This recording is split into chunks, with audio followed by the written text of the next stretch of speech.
মাত্র 22 বছরের এক যুবক আমেরিকান গোয়েন্দা সংস্থা সিআইএর ঘুম হারাম করে দেয়। সে কোনো প্রফেশনাল ক্রিমিনাল নয়, কিন্তু তার ড্রাইভিং স্কিল এতটাই যে তাকে ধরার সাধ্য কোনো প্রযুক্তিরও নেই। একের পর এক দুর্ধর্ষ ডাকাতি করে পালিয়ে গেলেও পুলিশ তাকে ধরতেই পারছে না। প্রশ্ন হচ্ছে, কে এই যুবক, আর পুলিশ কেন বারবার ব্যর্থ হচ্ছে তাকে ধরতে? এই সব প্রশ্নের উত্তর দিতে হাজির হয়ে গেলাম 2017 সালে মুক্তি পাওয়া হলিউডের blockbuster movie baby driver explanation নিয়ে। তো চলো আর কোনো কথা না বাড়িয়ে শুরু করা যাক আজকের মুভি এক্সপ্লেনেশন। মুভি শুরুতে আমরা আটলান্টা ব্যাংকের সামনে একটা গাড়িকে এসে থামতে দেখি। এই গাড়িতে মোট 4 জন ডাকাত এসেছে, যাদের মধ্যে এর নাম হচ্ছে বেবি, সাথে আছে গ্রিভ, বাডি আর ডার্লিং। এবার গাড়ি থামার পর গ্রিভ, বাডি আর ডার্লিং মুখে মাস্ক পরে আর হাতে বন্দুক নিয়ে সোজা ব্যাংকের ভিতরে ডাকাতি করতে চলে যায়। কিন্তু বেবি তাদের সাথে সেখানে যায় না। সে গাড়িতে গান ছেড়ে দিয়ে বাকিদের জন্য অপেক্ষা করতে থাকে। বেবি গাড়িতে বসে কানে হেডফোন লাগিয়ে গানের তালে তালে নিজেকে এনজয় করতে শুরু করে। কিছুক্ষণ পরেই ব্যাংকের অ্যালার্ম বেজে ওঠে আর ওই 3 জন টাকা নিয়ে ব্যাংক থেকে দ্রুত বেরিয়ে আসে। তারা সময় নষ্ট না করে সবাই জলদি গাড়িতে উঠে পড়ে। আর ঠিক তখনই শুরু হয়ে যায় বেবির আসল জাদু। সে খুব স্পিডে গাড়ি চালিয়ে সেখান থেকে বেরিয়ে যায়। আসলে বেবি হলো একজন মারাত্মক লেভেলের ড্রাইভার। তার আসল কাজই হচ্ছে ডাকাতির পর পুলিশের হাত থেকে বেঁচে সবাইকে নিয়ে সেফলি পালানো। গ্রিফ বেবির পাশে বসেছিল, কিন্তু বেবির এমন ভয়ানক ড্রাইভিং দেখে সে লিটারেলি ঘাবড়ে যায়। তবে বেবির কাছে এইসব একদম মামুলি ব্যাপার। তার হাবভাব দেখে মনে হয় যে সে যেন কোনো খেলার মাঠে আছে। সে তার গাড়ি নিয়ে অন্যান্য গাড়ির মাঝখান দিয়ে এমন ভাবে চালাতে থাকে যে পুলিশগুলো উল্টোই নিজেরাই নিজেদের ফাঁদে পড়ে যায়। এক পর্যায়ে পুলিশ তাদের গাড়ি আর হেলিকপ্টার নিয়ে ধাওয়া শুরু করে, কিন্তু বেবিও দমে যাওয়ার পাত্র নয়। সে গাড়ি চালিয়ে একটা ব্যস্ত রাস্তায় চলে আসে, যেখানে আগে থেকেই দুটো লাল রঙের গাড়ি পাশাপাশি যাচ্ছিল। এরপর সে খুব শান্ত মাথায় নিজের গাড়িটাকে ও দুটো গাড়ি ঠিক মাঝে নিয়ে আসে। যখন তারা সবাই মিলে একটা টানেলের ভিতরে ঢোকে, তখন বেবি খুব কায়দা করে নিজের গাড়িটাকে বাম দিকে সরিয়ে নেয় আর অন্য একটা লাল গাড়িকে ঠিক মাঝখানে পাঠিয়ে দেয়। এবার টানেল থেকে বের হওয়ার পর হেলিকপ্টারটা ভুল করে মাঝখানের গাড়িটাকে তাড়া করতে থাকে। আর এই সুযোগে বেবি পাশের রাস্তা দিয়ে সবার চোখ ফাঁকি দিয়ে বেরিয়ে পড়ে। এরপর তারা একটা গ্যারেজ থেকে তাদের লাল গাড়িটা বদলে অন্য একটা গাড়িতে উঠে পড়ে।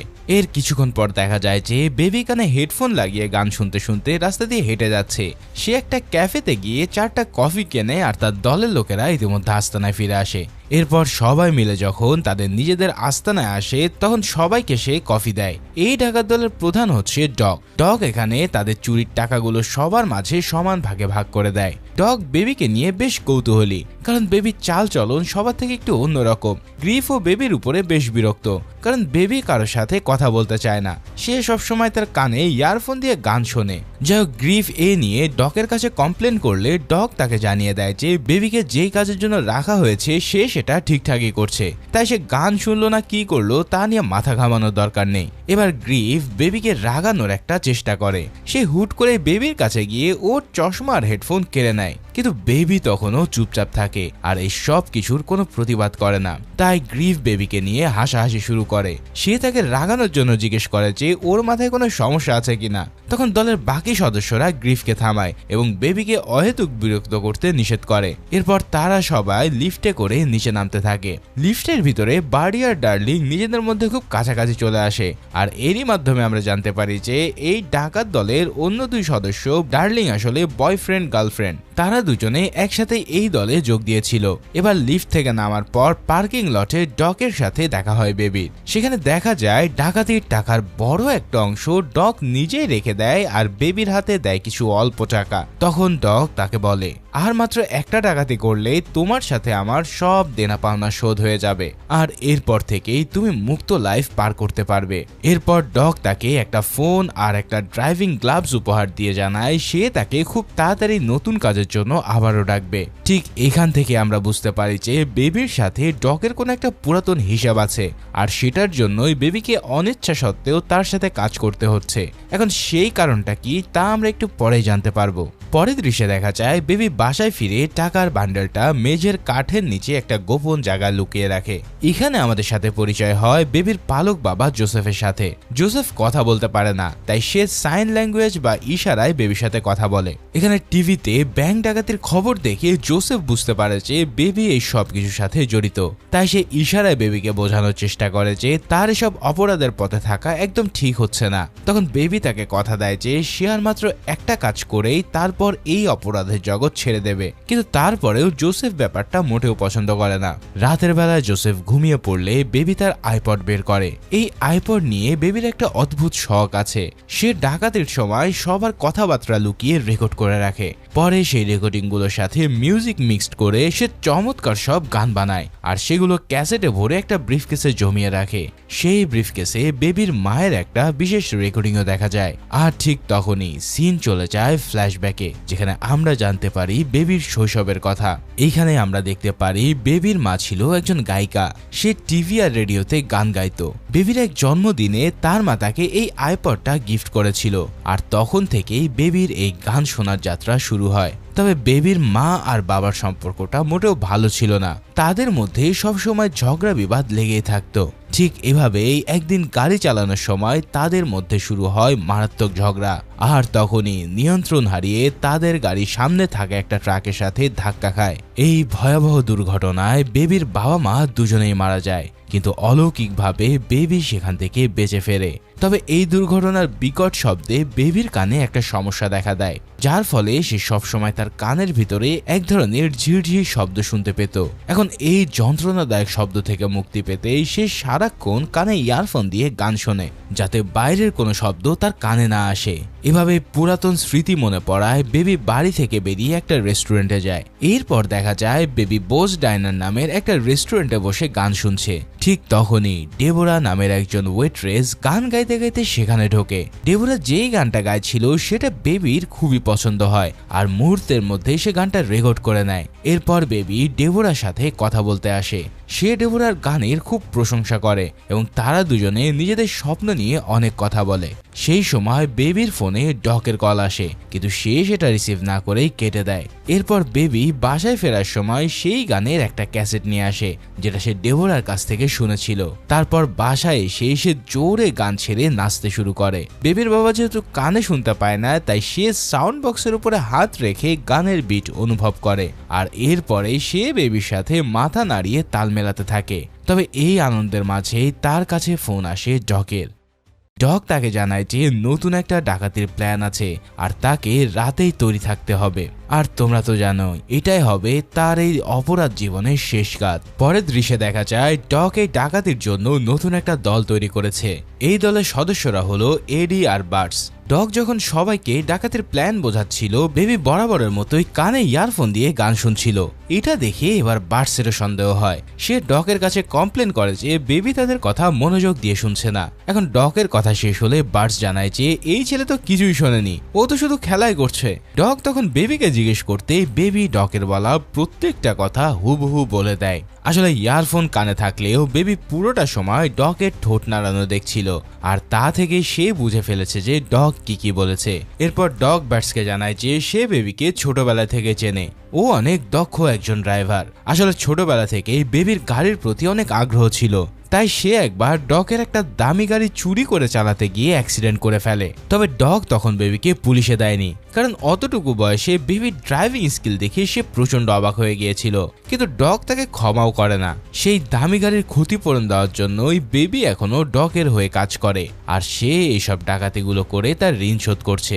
যাই হোক, এটাই ছিল তার সাথে লেনদেনের ব্যাপার। এখন পরের দিন সকালে তারা সবাই চুরির জন্য সে নির্দিষ্ট স্থানে যায়। প্ল্যান অনুযায়ী তারা একটা টাকা ভর্তি ট্রাক ছিনতাই করতে আসে। তারা যখন গাড়ি থামিয়ে ট্রাকটাকে ফলো করছিল, তখন পাশের একটা লোক তাদের দিকে বেশ সন্দেহ চোখে তাকিয়ে থাকে। এরপর যথারীতি বেবি গাড়িতে বসে থাকে, আর বাকিরা গিয়ে ট্রাকের গার্ডদের মেরে টাকা নিয়ে আসে। তবে এখানে গার্ডের লাশ পড়ে থাকতে দেখে বেবির মনটা খুব খারাপ হয়ে যায়, কারণ সে বাধ্য হয়ে এই দলে থাকলেও কোনোভাবে সে খুন খারাপি পছন্দ করে না। কিন্তু এরপর দেখা যায় ডাকাতি শেষ করে পালানোর সময় সেই সন্দেহজনক লোকটা নিজের গাড়ি দিয়ে বেবিদের গাড়িতে ধাক্কা দিয়ে বসে। এছাড়াও সে বেবিদের গাড়ি লক্ষ্য করে গুলি ছোড়ে আর তাদের পিছু নেয়। বরাবরের মতোই বেবি নিজের অসাধারণ ড্রাইভিং স্কিল দিয়ে সেখান থেকে পালানোর চেষ্টা করে। এভাবেই এক পর্যায়ে লোকটার গাড়ি বেবিদের একদম সামনে চলে আসে। এই দৃশ্য দেখে ব্যাট তখন লোকটাকে গুলি করারও সুযোগ পায়, কিন্তু গুলি করার ঠিক আগ মুহূর্তে বেবি অন্য রাস্তায় গাড়িটা ঘুরিয়ে নেয়, আর যার ফলে সেই লোকটা বেঁচে ফেরে। এরপর তারা জ্যামে আটকা পড়ে, আর তখন সবার সামনে একটা মহিলার গাড়ি দেখে সেটা ছিনতাই করার সিদ্ধান্ত নেয়। ব্যাটস যখন জোর করে সেই মহিলার গাড়িটা কেড়ে নেয়, সে খেয়াল করে না যে ভেতরে একটা ছোট বাচ্চাও আছে, কিন্তু বেবি বাচ্চাটাকে খুব সাবধানে তার মার কাছে ফিরিয়ে দেয়। কিন্তু এর মাঝে জানা যায় যে তাদের সদস্য এডি ভুল করে আগের গাড়িতে বন্দুক ফেলে এসেছে। এই কথা শুনে ব্যাটস প্রচন্ড রেগে যায়। এরপর তারা একটা গ্যারেজে ফিরে আসে, আর গ্যারেজে ফেরার পর ব্যাটস তাকে জিজ্ঞেস করে যে সে ইচ্ছে করে ওই লোকটাকে বাঁচিয়েছে কিনা। বেবি অস্বীকার করলেও ব্যাটস তার কথা মোটেও বিশ্বাস করে না। এরপর ডাকাতির টাকা ভাগাভাগি করার সময় বেবি সবার জন্য কফি আনতে যায়, তবে ফিরে এসে সে দেখতে পায় সেখানে আর এডি নেই। আসলে ডাকাতির সময় ভুল করে গান রেখে আসার জন্য তাকে মেরে ফেলা হয়েছে। এবার ডগ সব টাকা নিজের কাছে রেখে বেবিকে আবারও সামান্য কিছু টাকা দেয়, আর বলে যে তাদের সব দেনা পাওনা মিটে গেছে। তবে হঠাৎই বেবি তার পাশে থাকা একটা গাড়ির উপরে রক্ত দেখতে পায়। তখন ডগ জানায় যে ওই গাড়ির ভিতরে রয়েছে এডির লাশ, আর সে যেন যাওয়ার আগে গাড়িটাকে নষ্ট করে দিয়ে যায়। এই সব দেখে বাধ্য হয়ে বেবি গাড়িটাকে নষ্ট করে দেয়। তবে সে মনে মনে অনেক খুশি ছিল, কেননা তার জীবন আজ থেকে মুক্ত।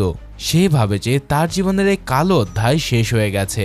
এছাড়াও সে যাওয়ার সময় ডকের দেওয়া ওই ফোনটাও সেই গাড়ির মধ্যে ফেলে দিয়ে আসে। এরপর বেবি আবারও সেই রেস্টুরেন্টে যায় ডেবোরার সাথে দেখা করতে। এখানে ডেবোরা তার আসল নাম বেবি শুনে বেশ অবাক হয়। তারপর কাজ শেষ করে তারা দুজনে একটা লন্ড্রিতে যায়, আর গান শুনতে শুনতে একে অন্যকে তারা বেশ পছন্দ করে ফেলে। এরপর বাড়িতে ফিরে আসলে বেবিকে দেখা যায় সে অনেক খুশি। সে জোসেফের কাছে ডেবোরার গল্প বলতে শুরু করে, আর জোসেফকে সে জানায় যে সে এখন থেকে এই অপরাধের জগৎ ছেড়ে দিয়েছে, যার কারণে সে এখন সৎ পথে ইনকাম করতে থাকবে। তখন জোসেফ তাকে পরামর্শ দেয় যে সে যেন একটা ভালো চাকরি খুঁজে নেয়। তাই বাবার কথা মতো বেবি একটা পিৎজা শপে ডেলিভারি বয়ের কাজ শুরু করে। এভাবেই সে পিৎজা ডেলিভারি দিয়ে কিছু টাকা জমায়, যাতে ডেবোরাকে নিয়ে সে ডেটে যেতে পারে। এরপর বেবি আর ডেবোরা একটা দামি রেস্টুরেন্টে ডিনার করতে যায়। সেখানে তাদের সময়টা অনেক ভালো কাটে, কিন্তু হঠাৎই সেখানে সবকিছু পাল্টে যায়, কেন ওয়েটার এসে তাদের জানায় যে তাদের বিল দিয়ে দিয়েছে অন্য একজন। এই কথাটা শুনে বেবি প্রচন্ড অবাক হয়, আর পরে সে জানতে পারে যে এই লোকটা হচ্ছে ডগ, যে তাদের পুরো খাবারের বিল মিটিয়ে দিয়েছে। তার মানে ডগ আসলে বেবির একটা অ্যাটেনশন চাইছে। যাক, এটা বুঝতে পেরে সে তখন ডেবোরাকে বসিয়ে রেখে ডগের সাথে দেখা করতে যায়। এখানে ডগ তাকে আবারও নতুন একটা ডাকাতি মিশনে যোগ দিতে বলে।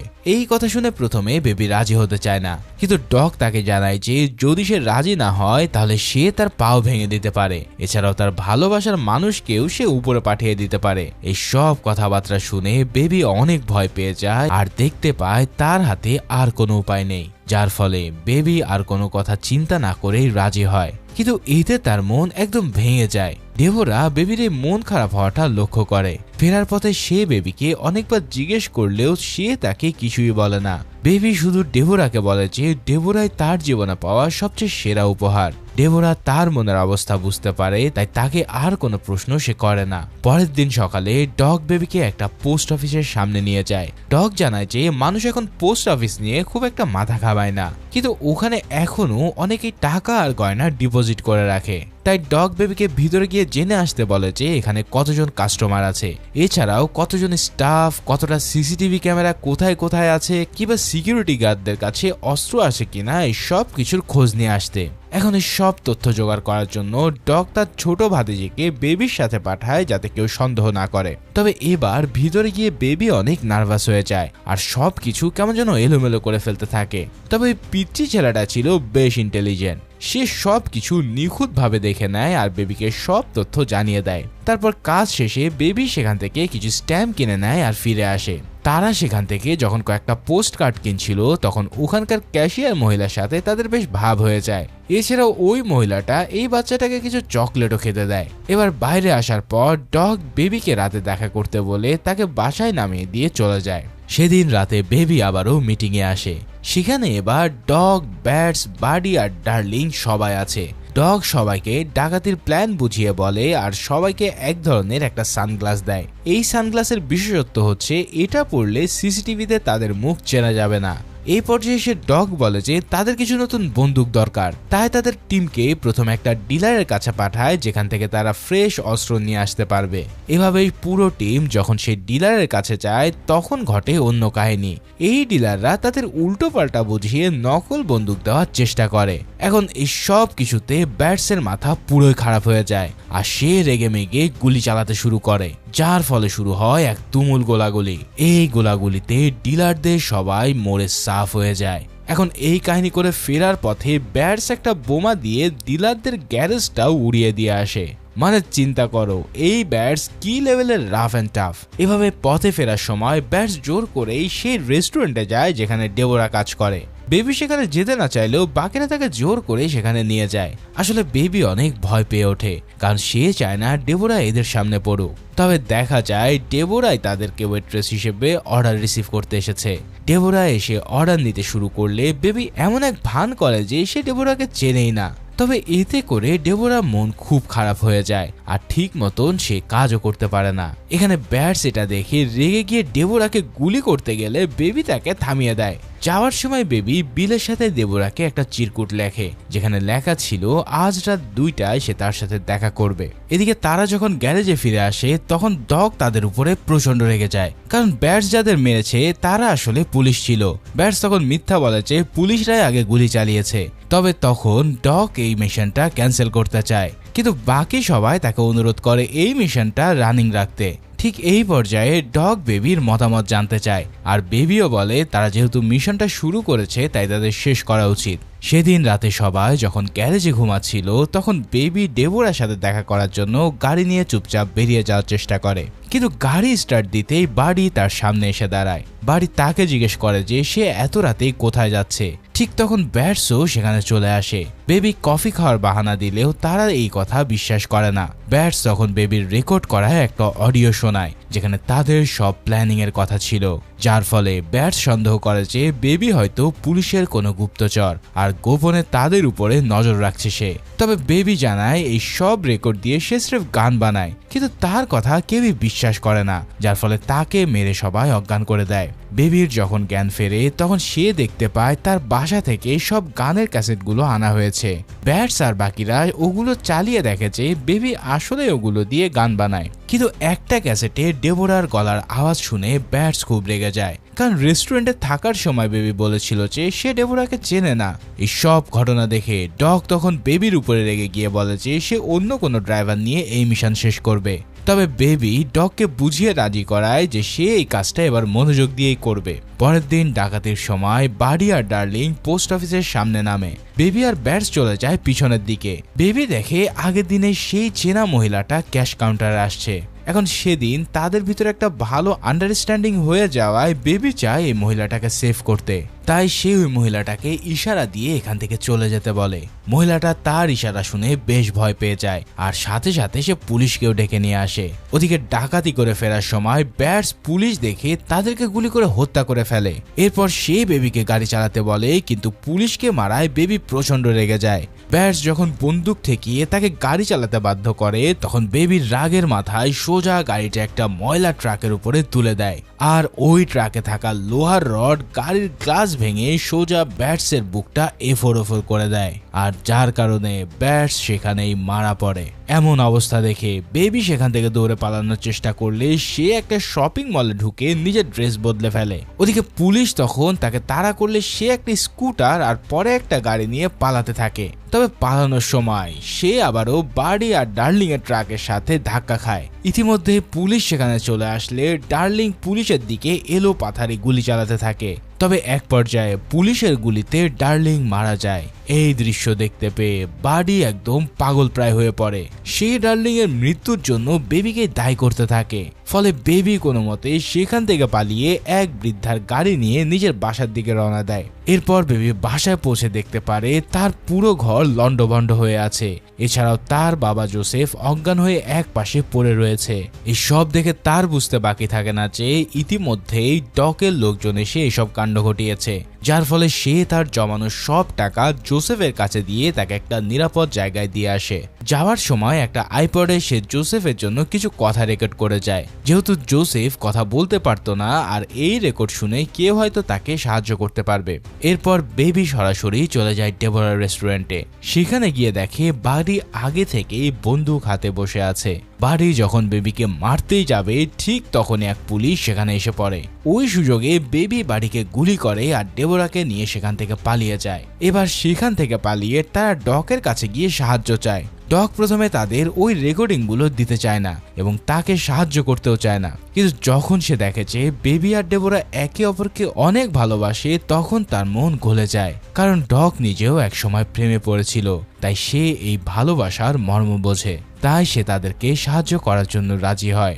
এরপর ডক বেবির হাতে কিছু টাকা দেয় যেন তারা বর্ডার পার হয়ে পালিয়ে যায়। কিন্তু লিফট থেকে তারা নামার পরে দেখতে পায় যে সেই ডিলার টিমের কয়েকজন লোক বন্দুক হাতে তাদের দিকে আসছে। আসলে তারা এখানে এসেছে তাদের বসদের হত্যার প্রতিশোধ নিতে। ডক তখন বেবি আর ডেবোরাকে পালিয়ে যেতে বলে নিজে তাদের সাথে লড়াই শুরু করে। এভাবেই গোলাগুলির এক পর্যায়ে হঠাৎ কয়েকটা গুলি এসে ডগের গায়ে লেগে যায়। আর এদিকে ঠিক সেই সময় বাড়ি একটা পুলিশের গাড়ি নিয়ে সেখানে হাজির হয় আর ডগকে গাড়ি দিয়ে পিষে ফেলে। অন্যদিকে বেবি তখন একটা গাড়ি দিয়ে বাড়ির গাড়িকে আটকানোর অনেক চেষ্টা করে। এরপর এক পর্যায়ে ধাক্কা দিয়ে বাড়ি সেই গাড়িটাকে নিচে ফেলে দেয়। কিন্তু দেখা যায় বাড়ি তার আগেই গাড়ি থেকে নেমে গিয়ে তার দিকে বন্দুক তাক করে ফেলেছে। এরপর সে বেবিকে জানায় যে তার কারণে তার ভালোবাসার মানুষ ডার্লিং মারা গেছে, তাই সেও এবার বেবির সবচেয়ে প্রিয় জিনিসটাকে কেড়ে নিতে যাচ্ছে। এই কথা বলে বাড়ি তখন বেবির কানের দুপাশে একদম কাছ থেকে গুলি করে দেয়, যাতে বেবি আর কোনোদিন তার পছন্দের গান শুনতে না পারে। এরপর বাড়ি যখন ডেবোরাকে মারতে যাবে ঠিক সেই সময় সে একটা লোহার রড দিয়ে বাড়ির হাতে জোরে আঘাত দিয়ে বসে। এতে করে বাড়ির হাত থেকে বন্দুকটা ছিটকে বেবির কাছে পড়ে যায়, যার ফলে বেবি দ্রুত বন্দুকটা নিয়ে বাড়ির পায়ে গুলি করতে সক্ষম হয়। এতে বাড়ি ভারসাম্য হারিয়ে নিচে পড়ে যায় আর তার নিজের গাড়ির বিস্ফোরণে সে সেখানে মারা যায়। অন্যদিকে কানের কাছে গুলি লাগায় বেবির কাছে সবকিছুই অস্পষ্ট হয়ে আসে এবং সে তৎক্ষণাৎ জ্ঞান হারিয়ে ফেলে। এরপর যখন তার জ্ঞান ফেরে তখন সে দেখতে পায় সে একটা গাড়িতে বসে আছে আর ডেবোরা সেই গাড়ি চালাচ্ছে। সেখানে তার মায়ের রেকর্ড করা গানটা সে বাজাচ্ছিল।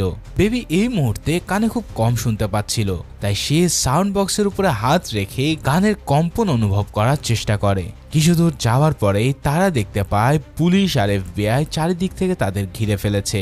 এই দৃশ্য দেখে সে বুঝতে পারে যে পালানো তার পক্ষে আর সম্ভব না, আর পালিয়ে গেলেও ডেবোরার জীবনটা বিপন্ন হয়ে যাবে। তাই সে ডেবোরাকে বিদায় জানিয়ে গাড়ির চাবি ফেলে দেয় এবং পুলিশের কাছে আত্মসমর্পণ করে।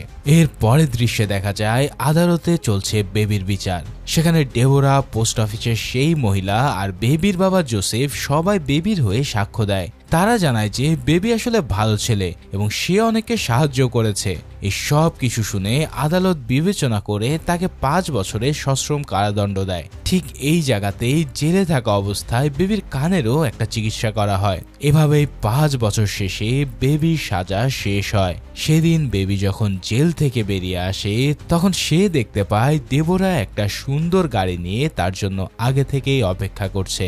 আর এভাবেই ডেবোরা আর বেবির একটা ফাইনাল এন্ডিং দিয়ে এই বেবি ড্রাইভার মুভিটা এখানেই শেষ হয়। তো আজকের মুভিটা কেমন লাগলো তা অবশ্যই আমাকে জানিও, আর ভালো লেগে থাকলে লাইক, কমেন্টস ও সাবস্ক্রাইব করে দিও। দেখা হচ্ছে পরের কোনো ভিডিওতে। সেই পর্যন্ত সবাই অনেক ভালো ও সুস্থ থাকো। ধন্যবাদ।